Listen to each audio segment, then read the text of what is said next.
حضور نے فرمایا یہ دو کلمے ایسے ہیں جو زبان سے کہنے تو آسان ہیں، میزان عمل پر جب قیامت میں تلیں گے تو ان کا بڑا ہی وزن ہوگا۔ اور پھر فرمایا حبیبتان الی الرحمن، یہ دو کلمے تمہارے رب کے محبوب ہیں، اللہ کو پیارے بھی بڑے ہیں۔ سبحان اللہ و بحمدہ سبحان اللہ العظیم، لا حول ولا قوت الا باللہ العلی العظیم۔ یہ 99 بیماریوں سے شفا ہے، اور اعلیٰ حضرت رحمۃ اللہ علیہ نے حدیث لکھی ہے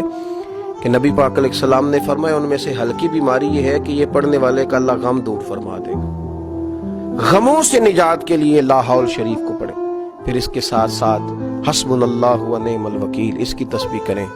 اور جو چاہتا ہے کہ میں رحمت میں نہلا دیا جاؤں، میرے چاروں جانب کرم ہی کرم ہو، آسانی ہی آسانی ہو، تو پھر وہ تسبیح لے لے اور درود و سلام پڑھنا شروع کر دے، پھر وہ کرم میں نہا دیا جائے گا، پھر اس کی زبان